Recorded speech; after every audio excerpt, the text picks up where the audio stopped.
Bendito Dios, Padre eterno, te damos gracias por la oportunidad que tú nos das de congregarnos para estudiar tu palabra. Te pedimos, oh Señor, que en esta hora tu Santo Espíritu esté en medio nuestro. Si en algo te hemos faltado, oh Señor, durante todo este día, durante toda esta semana, queremos pedirte perdón por nuestros pecados y en el nombre de Jesús queremos pedirte, oh Señor, que tú nos limpies, nos laves con la sangre de tu Hijo amado derramada en la cruz del Calvario y que tú limpies, oh Señor, nuestras faltas y nos proveas de tu Santo Espíritu para dirigir nuestras vidas. Dirígenos en este estudio esta noche, bendice de manera especial cada hermano que viene a escuchar tu palabra, cada hermano que se conecta. Los que todavía no lo han hecho, pues apúralos para que se puedan conectar. Y permítenos, oh Señor, que tu palabra pues nos anime cada día más para nosotros aumentar nuestra fe y permanecer fieles a ti hasta ese día glorioso en que tú vengas a buscarnos para llevarnos contigo al reino de los cielos. Te damos gracias, oh Dios, en el nombre de Jesús. Amén. Tuvimos ya una sesión de alabanza. El texto aquí de alabanza es Salmo 108.3, que dice: Te alabaré, oh Jehová, entre los pueblos. A ti cantaré salmos entre las naciones. Ya oramos. Hay un texto muy bonito en la Biblia con relación a la oración que dice: antes que clamen, yo responderé. Mientras aún estén hablando, yo habré oído. O sea, esto es una... Eso lo dice Isaías 65:24. Le pasó a Daniel, correcto. O sea, mientras el hombre estaba pensando lo que iba a decir, ya Dios había respondido esa oración. Dice aquí un texto de Obreros Evangélicos, página 271. Cada oración sincera recibirá una contestación. Tal vez no llegue esta exactamente como desean o cuando la esperen, pero llegará de la manera y en la ocasión que mejor cuadren a su necesidad. O sea, cada oración sincera va a recibir una respuesta de parte de Dios. 65:24. 65:24.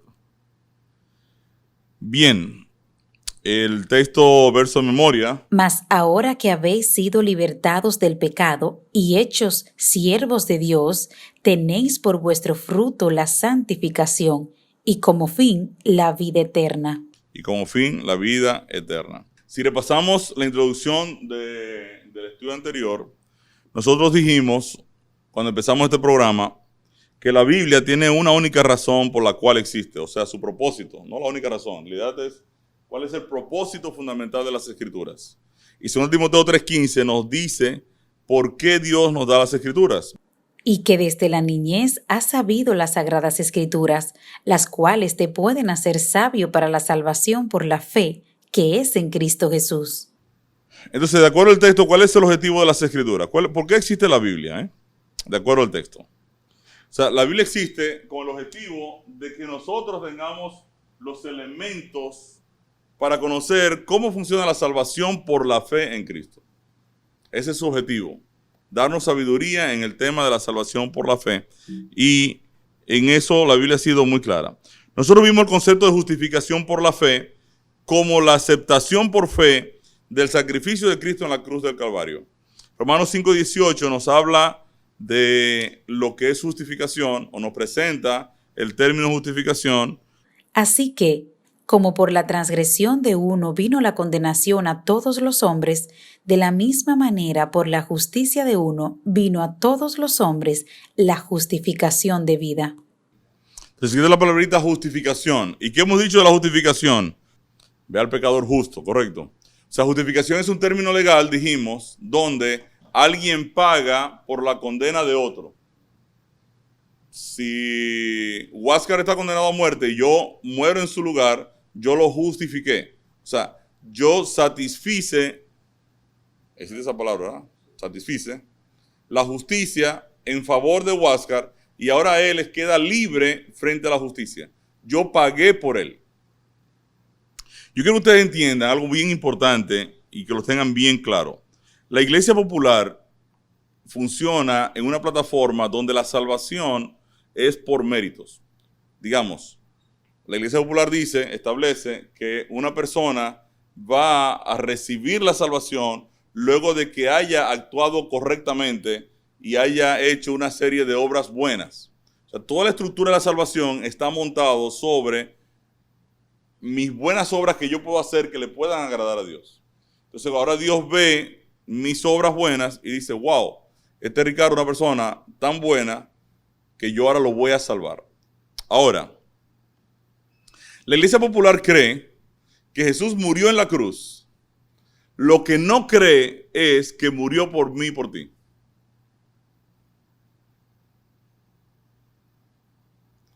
En otras palabras, si para yo salvarme necesito hacer obras buenas, entonces el sacrificio de Cristo no es lo que me salva. O sea, en la teología católica, la teología popular, Cristo murió en la cruz. Lo que no hizo fue morir en mi lugar y pagar mi condena de muerte en el pecado. Esa es la pregunta. O sea, ¿cómo yo recibo perdón por mis pecados en la Iglesia Popular? No. ¿Cómo yo consigo perdón por mis pecados en la Iglesia Popular? Confesándolo. ¿A quién? Entonces, fíjense, no son los méritos de Cristo en la cruz del Calvario los que limpian mi pecado y los que me perdonan. Es la iglesia que administra el perdón, mas no es el sacrificio de Cristo en la cruz del Calvario. Por eso es que es importante que yo como cristiano, como creyente, entienda el concepto de justificación.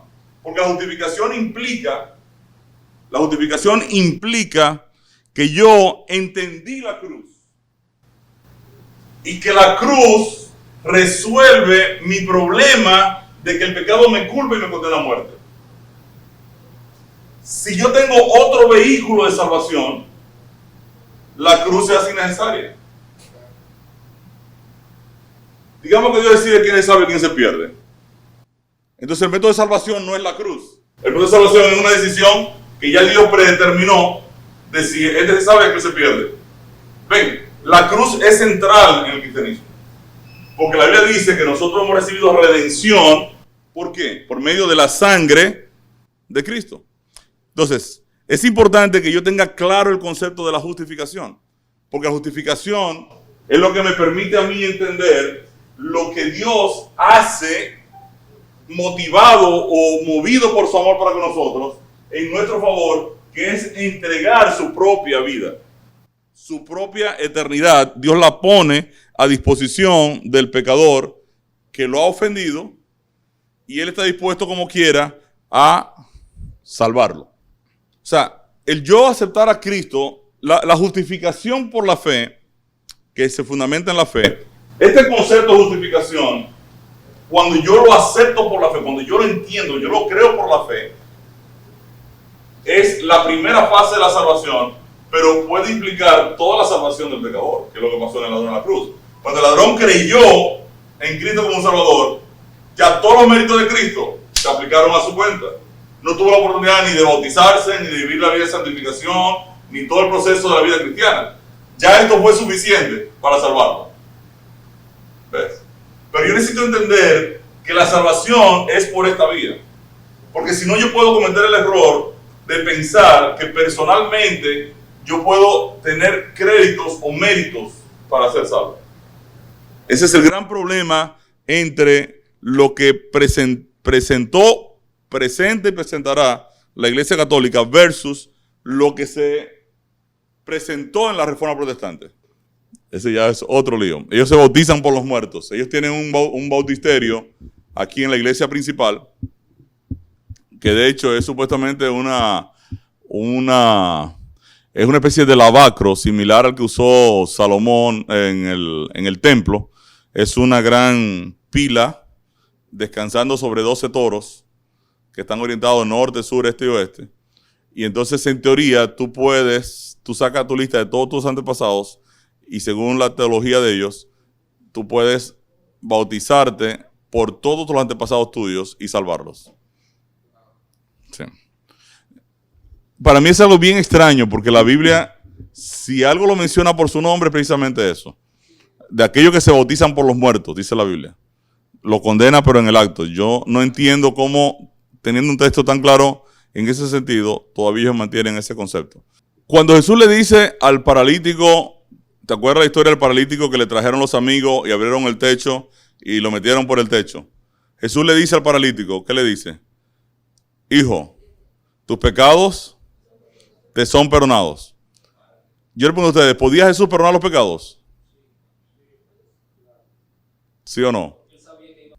Es una pregunta ganchosa.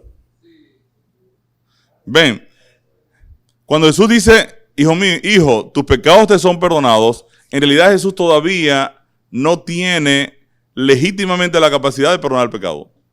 Porque Él no ha muerto por ellos. No ha muerto por esos pecados. Entonces lo que Jesús hace cuando perdona el pecado es lo mismo que Dios hizo cuando perdonó los pecados en toda la estructura del Antiguo Testamento.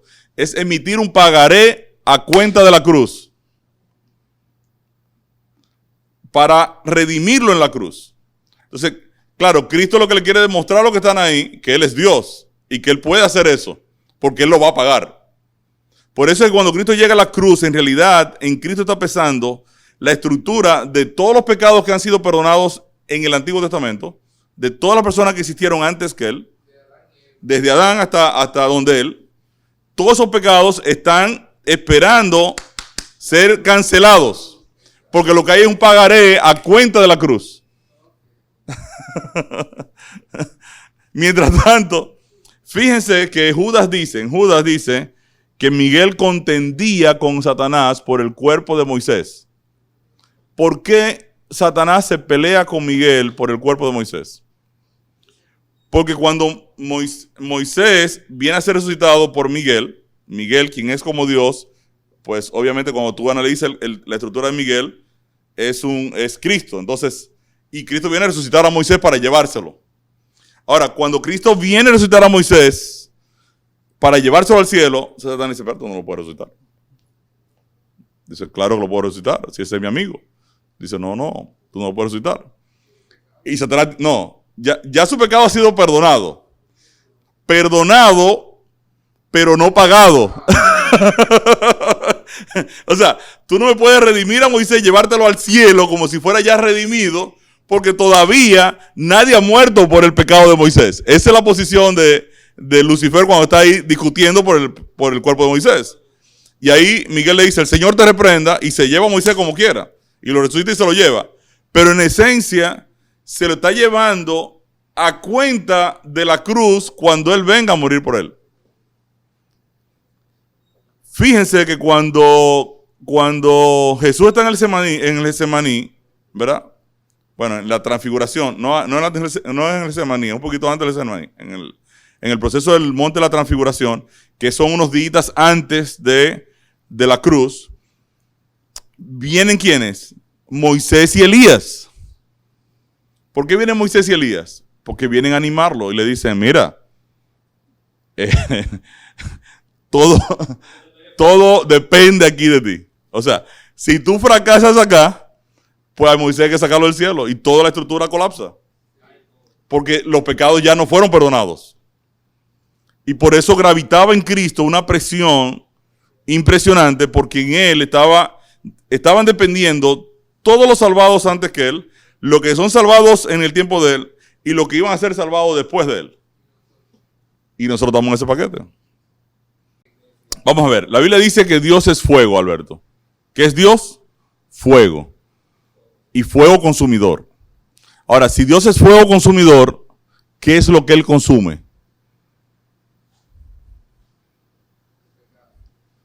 Salmo 37 te dice, los impíos serán consumidos. Buscarás al impío y ya no estará. Como la grasa de los carneros serán consumidos. Quiere decir que lo que Dios hace cuando ya va a la destrucción final del pecado es revelar su gloria, que es fuego consumidor, y la gloria de Dios consume a los impíos. Ahora, si Dios es fuego consumidor y Dios es eterno, entonces el fuego de la gloria de Dios es fuego eterno. Entonces, cuando la Biblia dice que los impíos van a ser castigados con el fuego eterno, en realidad van a ser castigados con el fuego que arde en la presencia de Dios, que es eterno, porque Dios es fuego consumidor. Si Dios es fuego y nosotros vamos a vivir en la presencia de Dios, ¿Quiénes son los que van a pasar la eternidad en el fuego? Los salvados, no los perdidos.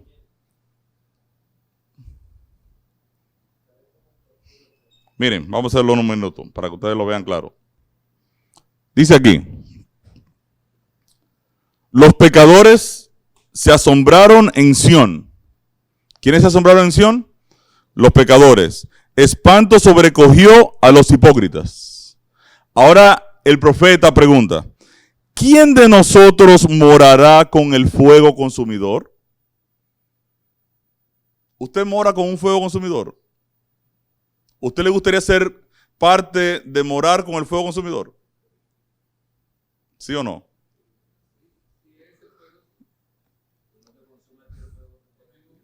¿Quién es el fuego consumidor? Dios es el fuego consumidor. Entonces la pregunta es, ¿quién de nosotros morará con Dios? ¿Quién de nosotros morará con el fuego consumidor? Obviamente, si el fuego consumidor no es Dios, sino que es un fuego de castigo, el profeta no va a decir, ¿quién de nosotros morará con el castigo? Porque él no se va a incluir. De hecho, yo nunca me he incluido con el fuego de castigo. Yo siempre me he incluido ¿con qué? Con los que están salvados, ¿cierto? ¿Quién de nosotros morará con el fuego consumidor? ¿Quién de nosotros habitará con las llamas eternas? Entonces aquí viene la respuesta.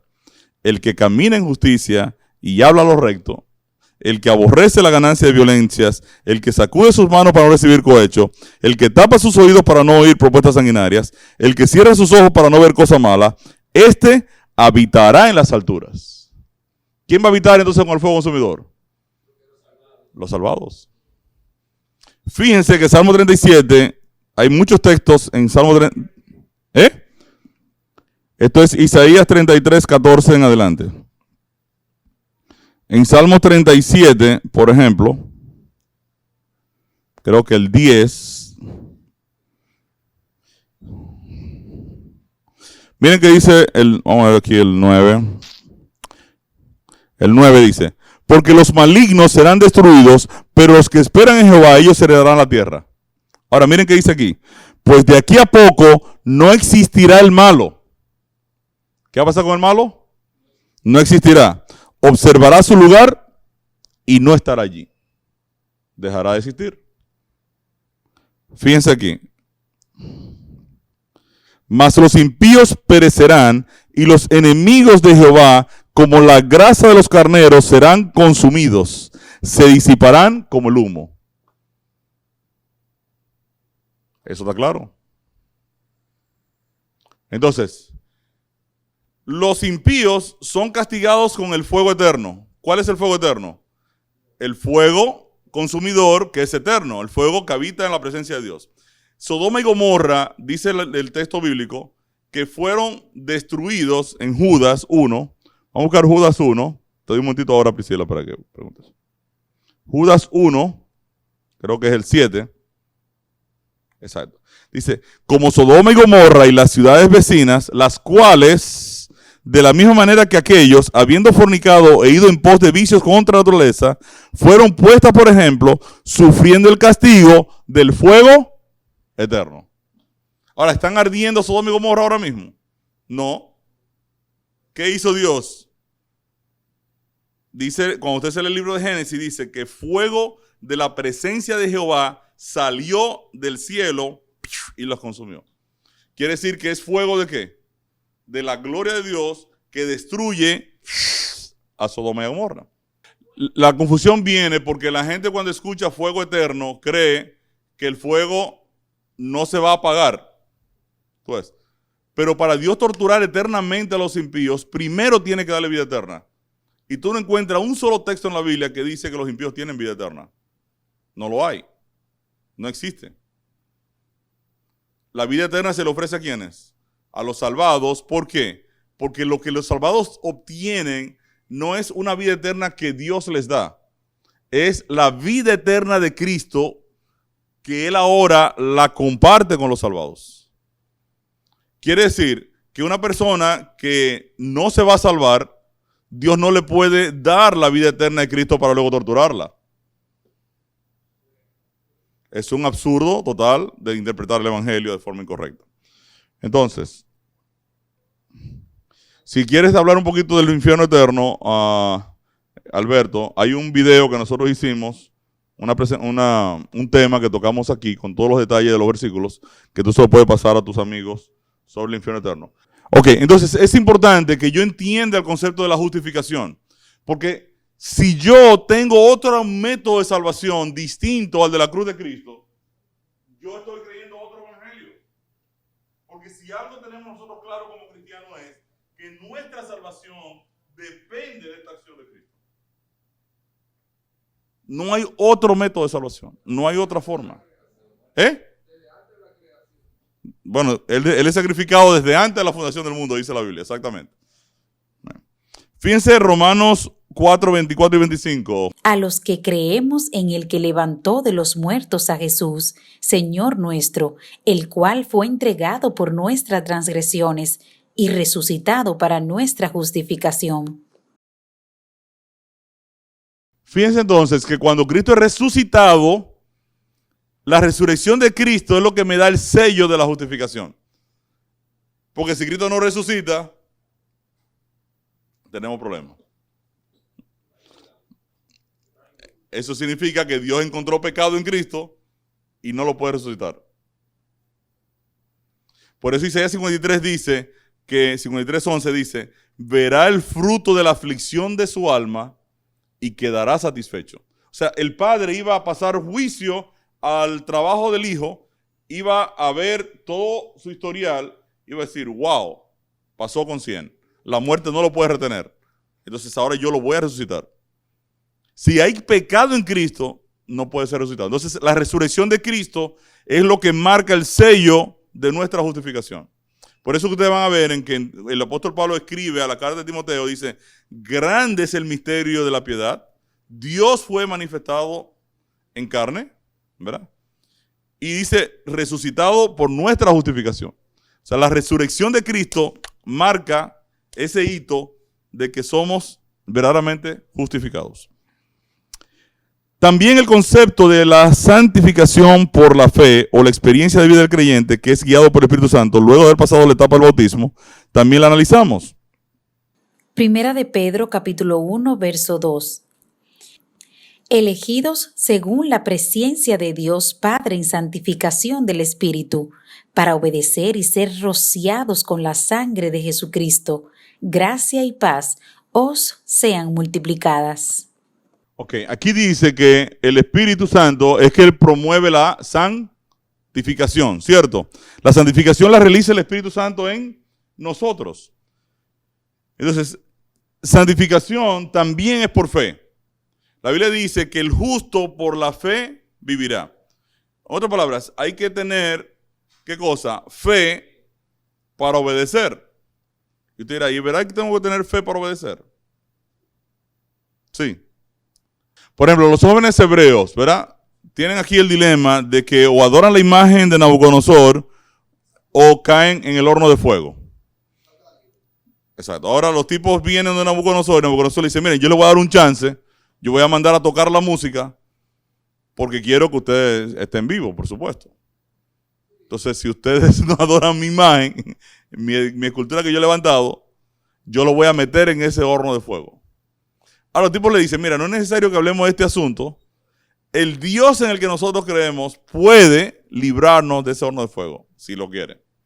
Y si no, queremos que tú sepas, rey, que no vamos a doblar a tu imagen. ¿Se necesita fe para eso o no se necesita fe? Daniel, hay un decreto que no puede orar, ¿verdad? 3 veces al día, como él lo hacía, porque hay una ley de Persia y el rey no la puede revocar. Y el tipo sigue orando. Entonces vienen y lo acusan. Y él dice, pero Daniel, ¿y qué vamos a hacer ahora? No puedo revocar la ley. Tienes que caer ¿dónde? En los leones.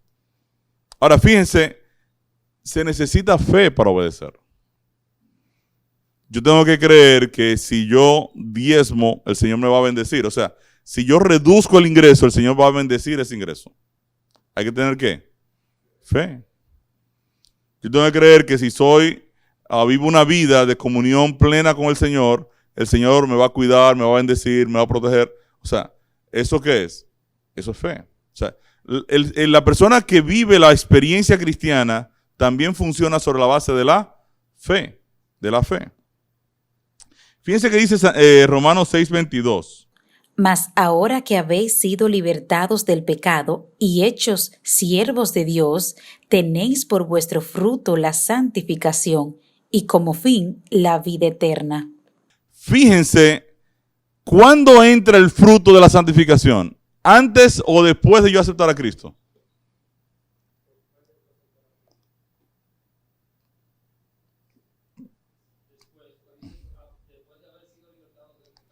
Quiere decir que una vez yo acepté la justificación, soy libertado del pecado, ahora el fruto de esa justificación, de esa justicia de Cristo aplicada a mi cuenta, ¿cuál es el fruto? La santificación. ¿Ven? Y el fin de la santificación, ¿cuál es? La vida eterna. Ahora, fíjense bien que la santificación es un trabajo. ¿Quién hace la santificación? De acuerdo a lo que hemos estudiado. El Espíritu Santo. Quiere decir que la labor del Espíritu Santo no es tirarnos al piso ni hablar cosas extrañas.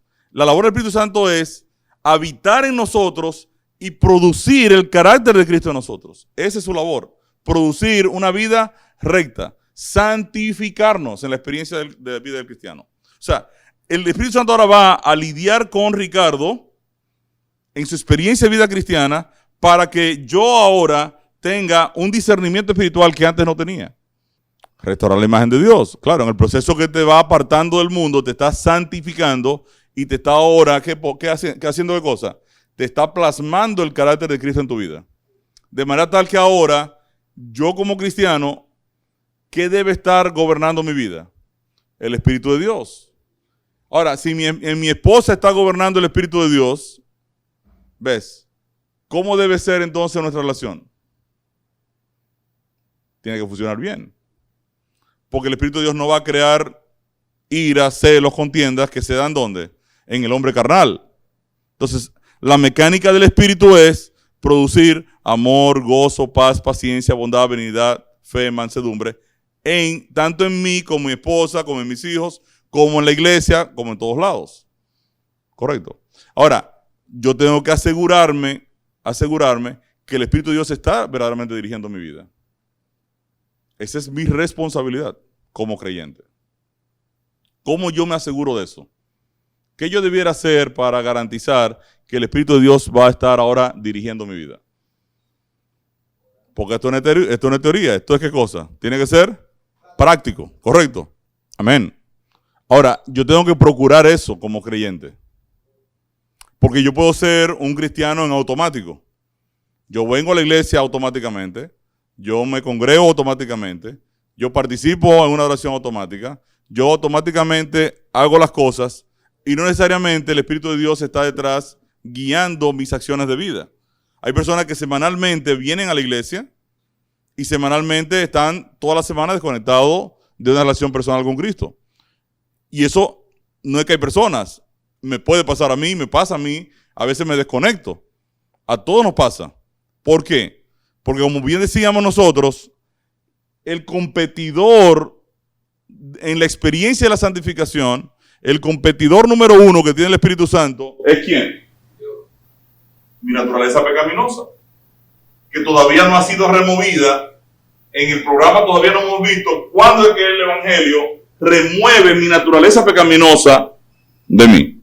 Eso lo vamos a ver ya en un par de lecciones más.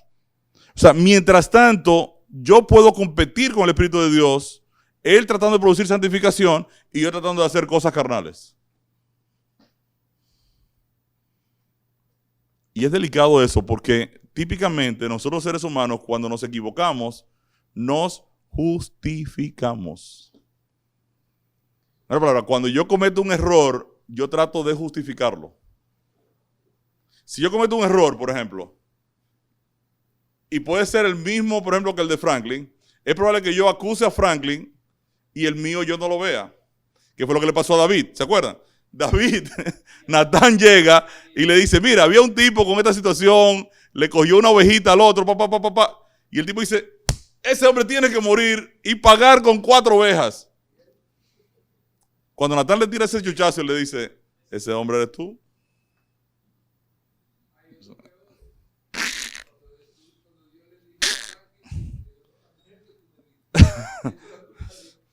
Ven. Entonces, ¿qué es lo que sucede? Yo tengo que tener cuidado en la experiencia de la vida cristiana de yo no estar actuando por mi propia cuenta, justificándome cuando el Espíritu de Dios realmente no me está acompañando en mis decisiones de vida.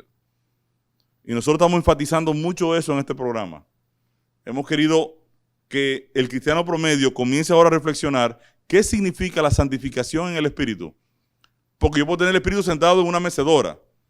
Ven, nuestro cuerpo es templo del Espíritu Santo, pero el templo tiene varios compartimentos. Yo puedo meter al Espíritu Santo en el cuarto de la trabajadora y trancarlo ahí.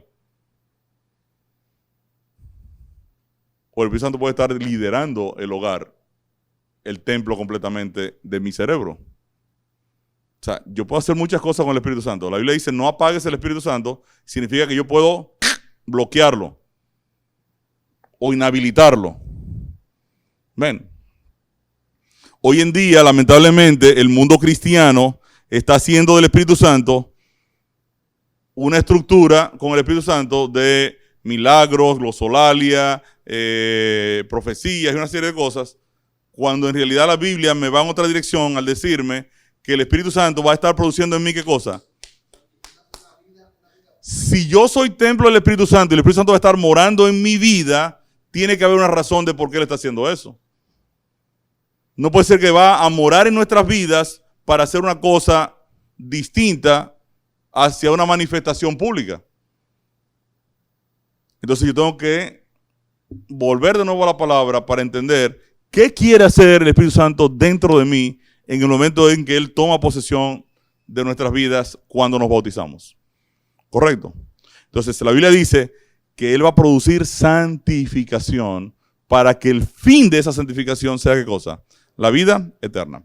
Entonces, en la etapa de la santificación, el Espíritu de Dios dirige nuestra vida guiándonos a través de la misma palabra que Él inspiró.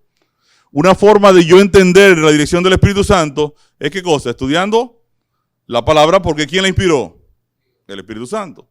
Entonces yo ahora abro mi mente a la palabra y comienzo ahora a ver, pero que el Señor, este principio yo no lo conocía. Aquel principio yo no lo conocía. Cuando usted estudia la palabra, usted comienza a descubrir cosas muy interesantes. Yo en estos días descubrí, por ejemplo, que la Biblia dice en Juan 1:29, he aquí, dice Juan, el Cordero de Dios que quita el pecado del mundo. Esa palabra quita es en el griego airó, y la traducción en la Reina Valera está mal. La palabra significa que carga el pecado del mundo. Es distinto. He aquí el Cordero de Dios que carga el pecado del mundo. Por ejemplo, en Juan 15 dice la Biblia que dice Jesús, aquel pámpano que está en mí y no lleva fruto, mi Padre lo quitará. Ahora, ¿cómo es posible que si el pámpano está en Cristo no va a llevar fruto? Aquí hay como una contradicción, ¿cierto? ¿Y cómo el Padre va a quitar a una persona que ya está en Cristo?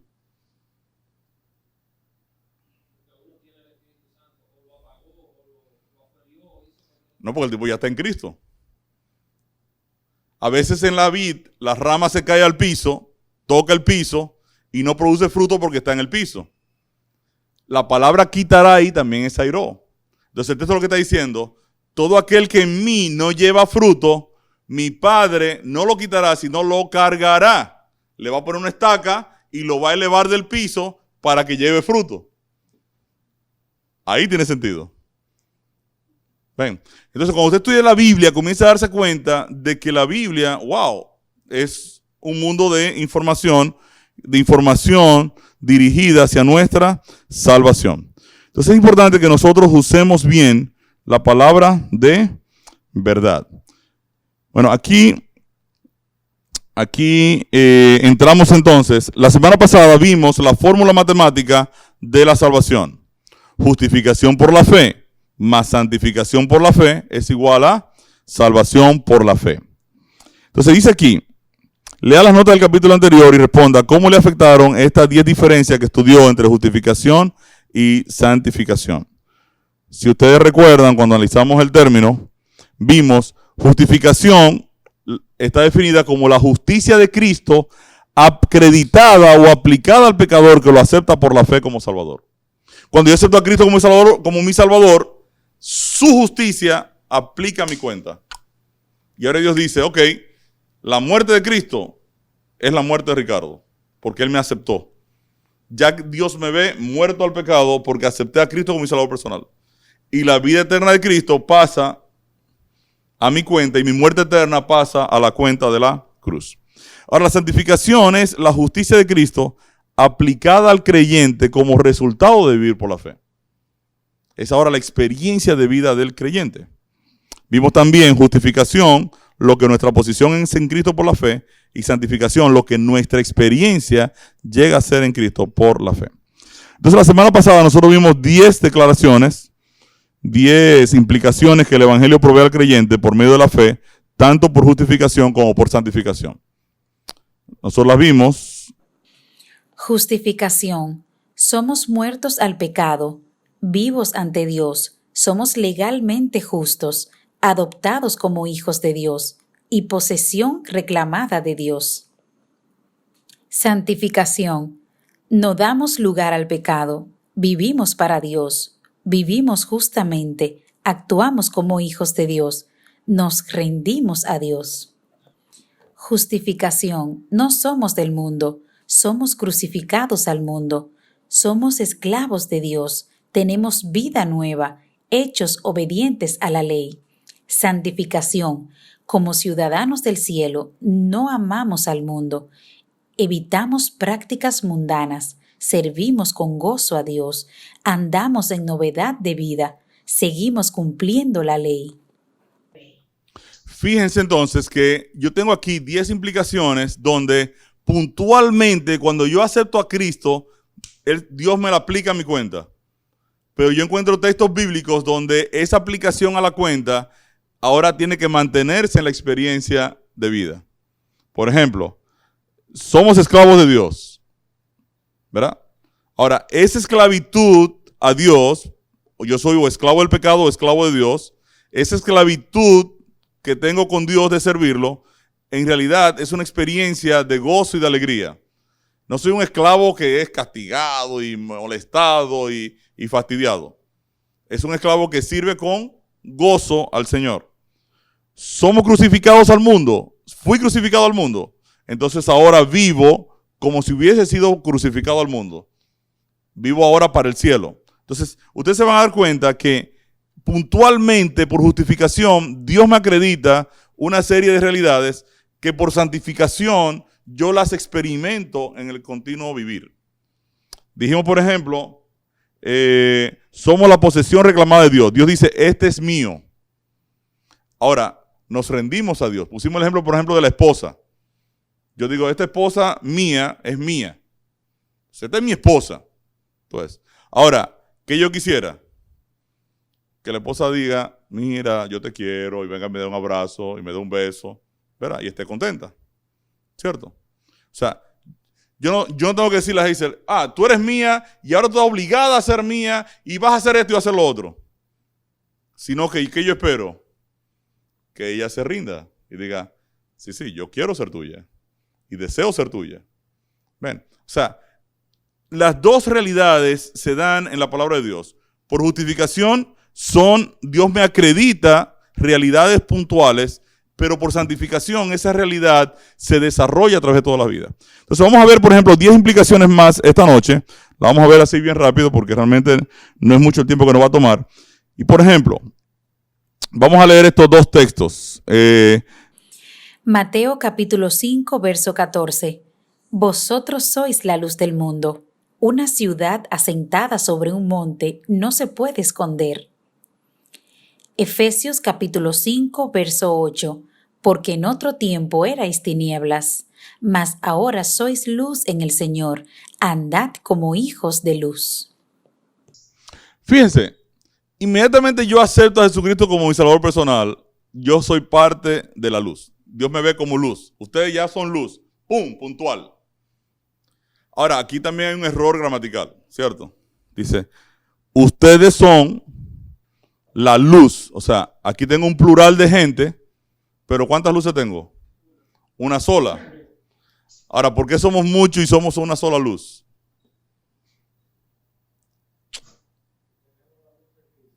Porque Cristo es la luz. Cristo es la luz. Ahora, nosotros entramos a ser parte ¿de qué? De la luz de Cristo. Entonces Jesús dice, ustedes todos son la luz. Ustedes se unen conmigo y somos una sola luz. Mi luz. Correcto. Ahora, automáticamente yo acepto a Cristo. Ya Dios me ve brillante. Soy luz para Él. Y soy luz para el mundo. Pero fíjense, por experiencia ahora de vida, ¿cómo yo voy a andar? ¿Como hijo de la oscuridad o como hijo de la luz? Como hijo de la luz. Bueno, aquello que es puntual, soy luz, ok, ya tú eres luz, ya no tienes que hacer más nada porque ya tú eres luz. No, tú vas a vivir ahora como un hijo de la luz toda tu vida. Fíjense, por justificación de forma automática reflejaremos la luz de Cristo, por santificación nos mantenemos caminando como hijos de luz. Aquí tenemos otros dos textos más. Juan capítulo 15, verso 3. Ya vosotros estáis limpios por la palabra que os he hablado. Segunda de Corintios capítulo 7, verso 1. Así que, amados, puesto que tenemos tales promesas, limpiémonos de toda contaminación de carne y de espíritu, perfeccionando la santidad en el temor de Dios. Fíjense, la Biblia dice aquí, ustedes ya son purificados, ya están limpios por la palabra. Eso es puntual. Acepté a Cristo como mi salvador personal, puntualmente, Dios me ve limpio. Ahora, fíjense que dice, por santificación me dice, así que amados, puesto que tenemos tales promesas, limpiémonos de toda contaminación de carne y de espíritu, perfeccionando la santidad. Ahora, la limpieza continúa en la experiencia de vida cristiana. No es que ya yo fui limpiado y punto, y me olvido del asunto, y ya, soy el inmaculado Ricardo. No. Ven, en la experiencia de la santificación, ahora ¿qué pasa? El Espíritu de Dios va a estar en un proceso continuo de guiarme por la palabra a través de la comunión de la oración. Yo voy ahora a desarrollar una relación personal con Cristo y el Espíritu de Dios comienza también a mantener la limpieza, a seguir limpiando mi vida del pecado. O sea, al estudiar el Evangelio, nos lavó y limpió al momento del bautismo. En la nueva vida procuramos mantener un continuo proceso de limpieza y santificación en amor, en el amor ágape de Dios. Aquí tengo otros dos textos. Efesios capítulo 1, verso 4. Según nos escogió Él antes de la fundación del mundo, para que fuésemos santos y sin mancha delante de Él. Primera de Pedro capítulo 1, versos 15 y 16. Sino, como aquel que os llamó es santo, sed también vosotros santos en toda vuestra manera de vivir, porque escrito está, sed santos, porque yo soy santo. Aquí está claro. Ven, puntualmente, Dios me escogió para santidad. Yo acepté a Cristo como mi salvador personal. Dios me dice, tú eres santo. Fíjense, cuando el apóstol Pablo le escribe a la iglesia, en Éfeso, a Filipos, a Tesalonicenses, le dice a los santos que se encuentran en nuestra iglesia de Éfeso. ¿Quiénes son santos? Todos los miembros de la iglesia. Entonces, de hecho, hay un texto que dice, 1 Corintios 1:2, dice, a la iglesia de Dios que está en Corinto, a los santificados en Cristo Jesús, llamados a ser santos. Fíjense, ¿son santos los tipos? Sí, pero ¿están llamados a qué? A permanecer santos y a seguir el proceso de santidad, de santificación. Quiere decir que no necesariamente la Biblia sabe, o sea, yo creo que la buena noticia del plan de salvación, señores, es que Dios sabe que somos pecadores, Dios conoce nuestra estructura y sabe cómo Él va a producir santidad, cómo va a reproducir el carácter de Cristo en nosotros. Dios lo sabe, por eso lo explica en su palabra, para que yo ahora no me faje a tratar de salvarme yo mismo, sino que Él me va a proveer su espíritu, va a proveer su palabra, va a proveer la estructura para yo ser salvado, permanecer en la salvación y finalmente encontrarme con Él en la eternidad. Al aceptar a Cristo, justificación, su santidad es aplicada a nuestra cuenta inmediatamente. En la experiencia cristiana, somos llamados a vivir vida santa, así como Dios es santo. Aquí tengo dos textos más. Romanos capítulo 6, versos 17 y 18. Pero gracias a Dios, que aunque erais esclavos del pecado, habéis obedecido de corazón a aquella forma de doctrina a la cual fuisteis entregados, y libertados del pecado, vinisteis a ser siervos de la justicia. Gálatas capítulo 5, verso 1, versos 13 y 14. Estad pues firmes en la libertad con que Cristo nos hizo libres, y no estéis otra vez sujetos al yugo de esclavitud, porque vosotros, hermanos, a la libertad fuisteis llamados, solamente que no uséis la libertad como ocasión para la carne, sino servíos por amor los unos a los otros, porque toda la ley en esta sola palabra se cumple: amarás a tu prójimo como a ti mismo. Aquí está muy claro. O sea, Dios de una vez me liberta del pecado. Acepté a Cristo como mi salvador personal. Ya usted está libre del problema del pecado. Ya el pecado no lo puede condenar a usted. Ya Cristo cubrió, pagó por mi cuenta de pecado. Ya estoy libre del pecado. Pero fíjense por santificación, otro texto me dice ahora, ¿qué me dice? Ustedes fueron llamados, hermanos, fueron llamados ¿a qué? A libertad. No utilicen la libertad como ocasión para la carne. O sea, el hecho de que ya tú fuiste libertado del pecado no es para que sigas pecando, porque ya fuiste libertado. Es para que permanezca ¿qué? En esa libertad. O sea, por justificación no somos más esclavos del pecado. En la etapa de la santificación, ahora no dejamos que el pecado nos gobierne. Es importante que ustedes también entiendan el rejuego de palabras. Cuando la Biblia dice, no dejes que el pecado te gobierne, en realidad no es que yo saque una espada para pelear contra el pecado. El trabajo nuestro no es pelear contra el pecado. El trabajo nuestro es permanecer en Cristo. Amén. O sea, muchos de nosotros decimos, cuando cometemos una falta, wow, le fallé al Señor. A partir de ahora no vuelvo a hacer eso.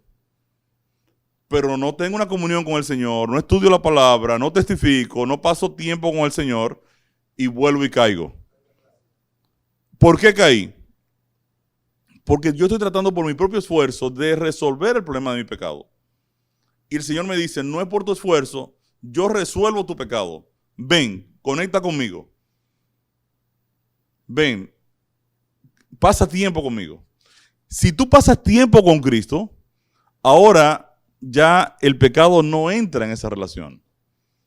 Y yo pienso que es ahí donde está el reto nuestro como cristianos, porque nosotros hemos prometido tantas veces que le vamos a hacer las cosas bien al Señor y tantas veces caemos, ¿pero por qué?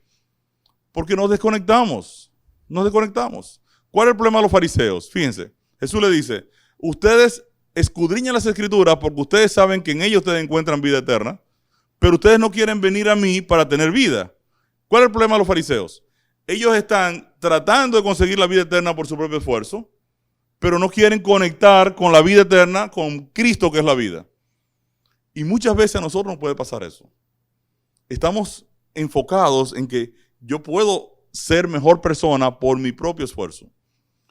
Una de las características de una iglesia pagana o de una religión pagana es cuando te presenta la idea de que tú puedes por tu propio esfuerzo ser exitoso, mejorar tu vida, entonces superar las cosas y hacer esto y hacer lo otro.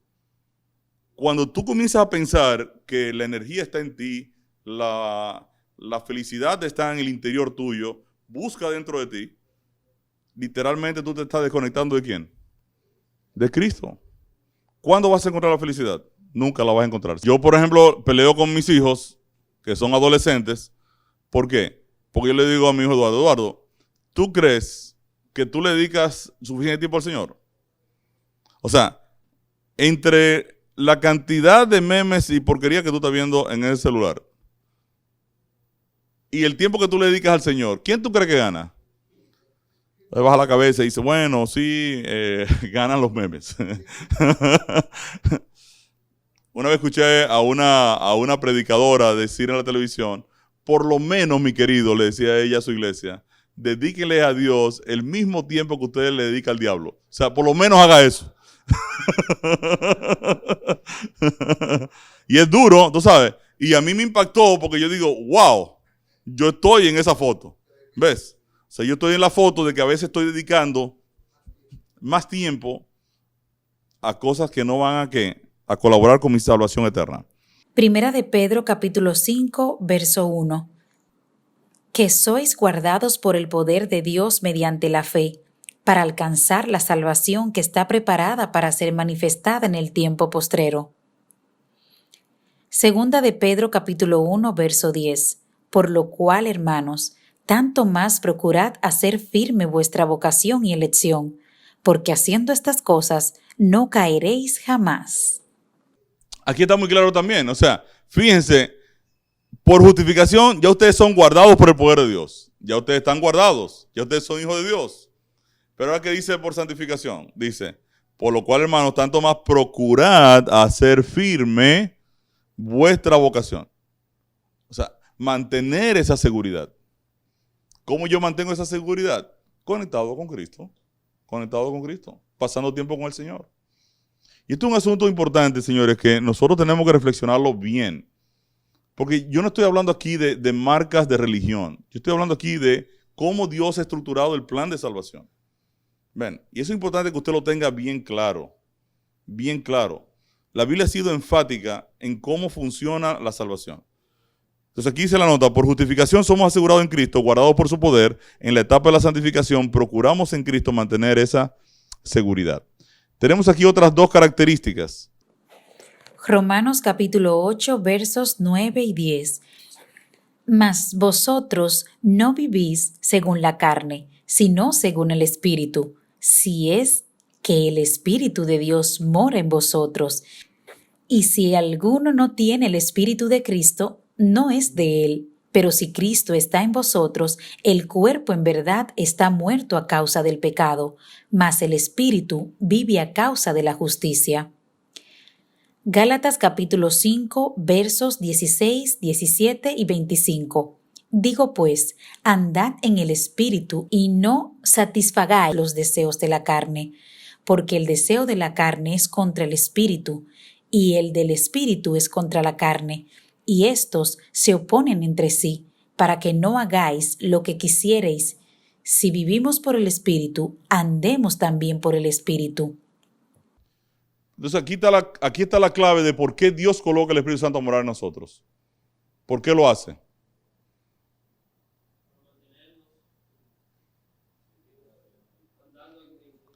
O sea, el Espíritu de Dios quiere morar en nosotros. ¿Ves? Ahora, Dios sabe que aunque yo acepte a Cristo Jesús como mi Salvador personal, mi naturaleza carnal siempre va a jalar ¿para dónde? Para la carne. Entonces, ¿Dios qué hace? Coloca su Espíritu ahora a morar en mí. Para ayudarme. Porque si Dios no pone el Espíritu Santo en nosotros, estamos muertos. Usted va a estar, ¿cómo? Muerto. Entonces dice, si vivimos por el Espíritu, andemos también por el Espíritu. Fíjense que ahora el apóstol Pablo dice, anden en el Espíritu, no satisfagan los deseos de la carne, porque el deseo de la carne es contra el Espíritu y el Espíritu es contra la carne. Se oponen entre sí los deseos. Es muy probable que entre leer la Biblia y ver una película famosa de cine, usted se vaya por la película famosa de cine. Ven. Ahora, ¿qué va a decir el Espíritu cuando usted hace eso? Va a decir, César, ¿tú te vas a estar aquí 2 horas viendo esa porquería o tú te vas a pasar aquí 2 horas conectado conmigo? Entonces ahora César escucha esa voz, tú ves, y va así nervioso a prender el televisor, ¿no? Porque él sabe ya lo que tiene que hacer, pero entonces él va y se conecta con el televisor. Lo que estoy diciendo con ejemplo de César me pasa a mí también, ¿no? Entonces yo estoy oyendo el Espíritu que me dice, hey, tú vas a votar 2 horas, ¿verdad? Bueno, pues entonces vamos a ver televisión. Fíjense, el deseo del Espíritu se va a oponer ¿a qué? A la carne, correctamente. Nuestro bautismo es el sello de nuestra justificación y a partir de este el Espíritu Santo asume morada en nosotros. En la santificación cedemos nuestra voluntad a la dirección del Espíritu Santo. Aquí hay dos. Hechos capítulo 2, verso 38. Pedro les dijo: arrepentíos y bautícese cada uno de vosotros en el nombre de Jesucristo para perdón de los pecados, y recibiréis el don del Espíritu Santo. Romanos capítulo 12, versos 6 y 8.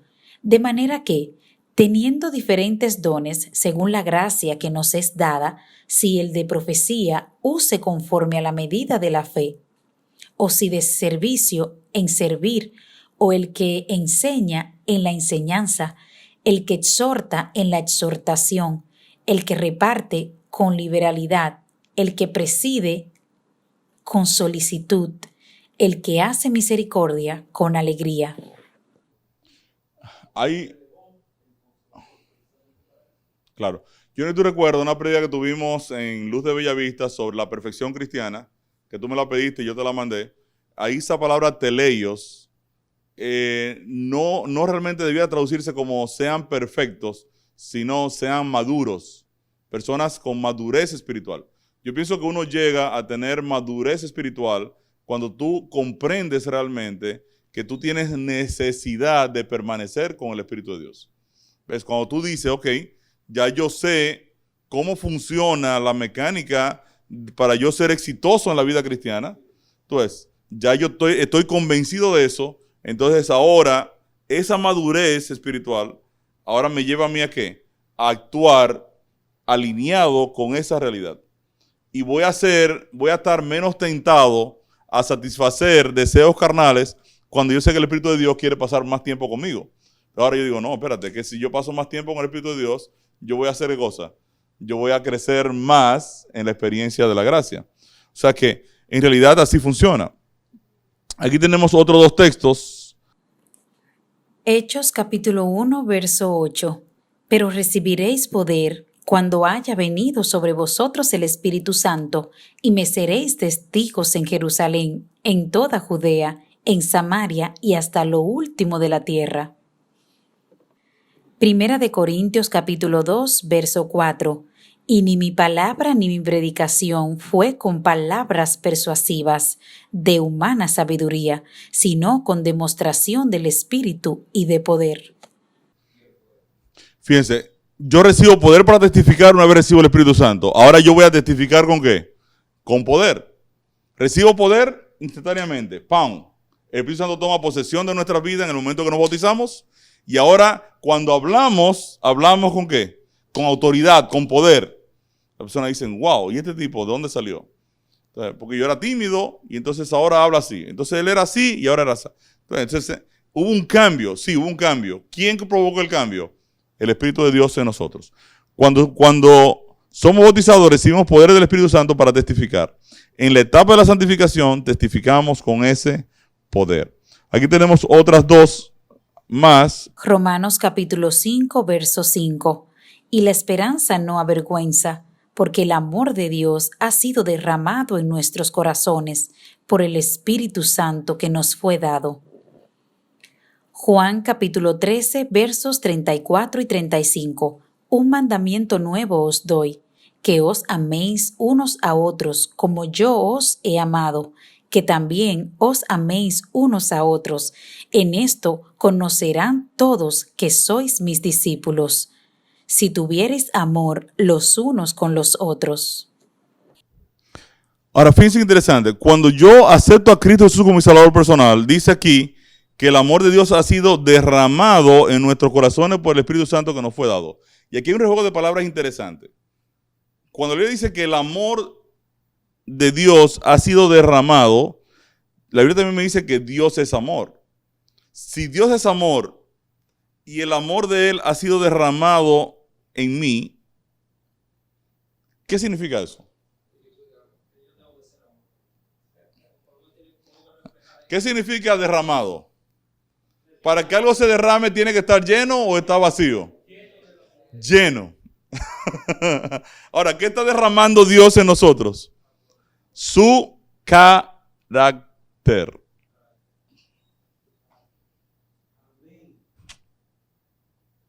Quiere decir que Dios está dispuesto ¿a qué? A colocar su carácter, derramarlo. El fruto del Espíritu es amor.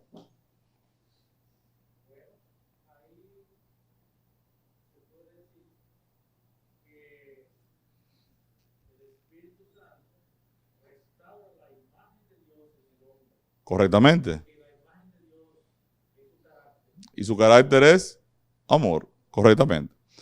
Ahora, ya yo lleno, o sea, si Dios derramó su carácter en mí, lleno de su amor, lo derramó, ¿qué va a pasar conmigo cuando me relacione con los demás? Le voy a gritar, le voy a jalar los moños, voy a andar siempre con un truño. Entonces, como que es más fácil amar. Por eso cuando la Biblia dice, un mandamiento nuevo os doy, que os améis unos a otros, como yo también los he amado. Si el carácter de Dios, que es amor, ha sido derramado en mí, debe ser fácil para mí amar a los demás. Preocuparme por su salvación eterna. Interceder por ellos. Preocuparme por ellos. O sea, fíjense que ya no es una carga el yo preocuparme por los demás. ¿Por qué no es una carga? Porque ya el carácter de amor de Dios rebosa en nosotros. Está bonito eso, ¿verdad? O sea, al momento de ser justificado, Dios derrama su amor en nuestros corazones. En la experiencia de la vida cristiana, amamos a los demás con el mismo amor de Cristo para con nosotros. Dice aquí los dos últimos textos. Lea Efesios 1, 3 al 6 y Juan 15, 4 al 7. Efesios capítulo 1, versos 3 al 6. Bendito sea el Dios y Padre de nuestro Señor Jesucristo, que nos bendijo con toda bendición espiritual en los lugares celestiales, en Cristo, según nos escogió en Él antes de la fundación del mundo, para que fuésemos santos y sin mancha delante de Él, en amor, habiéndonos predestinado para ser adoptados hijos suyos por medio de Jesucristo, según el puro afecto de su voluntad, para alabanza de la gloria de su gracia, con la cual nos hizo aceptos en el amado. Ok, aquí yo tengo una adopción. ¿Qué implica una adopción? Una adopción es un proceso legal, ¿correcto? Yo voy a un orfanatorio y voy a adoptar un grupo de niños. Si los voy a adoptar, ¿qué tengo que hacer? Un papeleo, ¿no? Entonces fíjense que el texto me está diciendo aquí que Dios nos escogió en Cristo, según nos escogió en Cristo, antes de la fundación del mundo, para que fuésemos santos y sin mancha delante de Él, en amor, habiéndonos predestinado para ser adoptados hijos suyos por medio de Jesucristo. Ahora, Dios nos adoptó en Cristo. Legalmente somos ya hijos de Él. ¿Y por qué legalmente somos hijos de Él? Porque Él cumplió con la demanda de justicia para yo ser hijo de Él. Porque antes yo era un hijo de ira o hijo del pecado. Ahora Dios paga legalmente el proceso de mi adopción y me adopta como su hijo. Satisface la justicia. Entonces, por justificación, al yo aceptar a Cristo, legalmente, ya yo fui adoptado su hijo. Legalmente, mi condición para con Cristo ya está resuelta. No, me encuentro en Cristo legalmente adoptado como hijo de Él.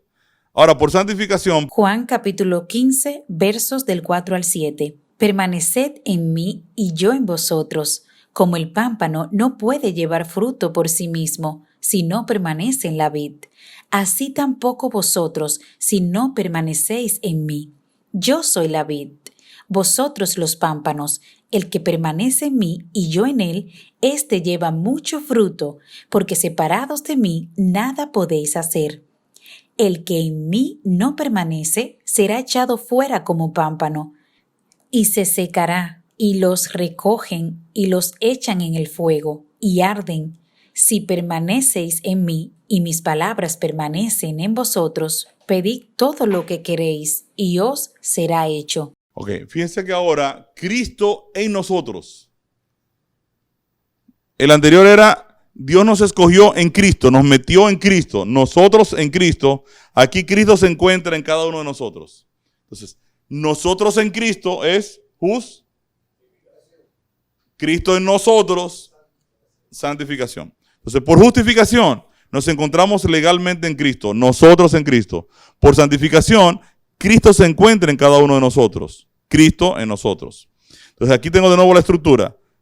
Justificación por la fe más santificación por la fe igual a salvación por la fe.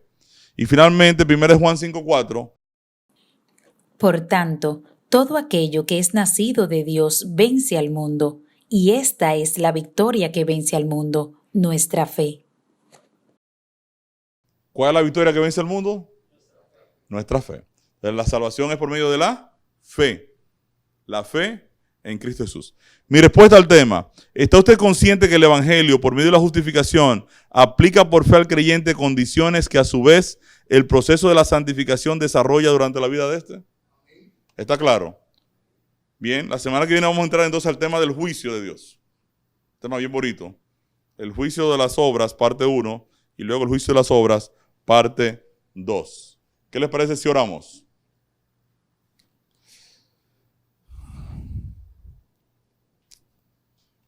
No sé si tienen alguna pregunta, tenemos 5 minutos extra. ¿Tú tienes una pregunta, Juan? ¿Cuál es la pregunta? ¿Es larga? Si quiere vamos a orar y entonces hace la pregunta. Querido Dios y Padre Celestial, te damos gracias por tu amor, tu cuidado. Gracias, oh Señor, porque tú en tu palabra nos explicas claramente el proceso de la salvación. Hemos aceptado a Jesucristo como nuestro Salvador personal, pero nos resulta muy difícil a veces permanecer en la experiencia de la salvación guiado por tu Santo Espíritu. Queremos pedirte, oh Señor, que de manera especial tú nos des sabiduría de lo alto para que de forma práctica nosotros podamos ser exitosos en la vida cristiana.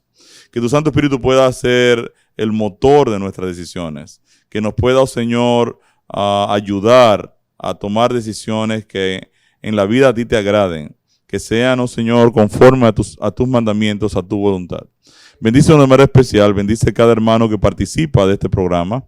Danos también sabiduría para que cada uno de nosotros pueda compartir tu evangelio a las personas que nos rodean y que todos podamos un día, oh Señor, encontrarnos contigo en la nube de los cielos junto a todas las personas que pudieron conocer el plan de salvación gracias al esfuerzo personal de cada uno de nosotros.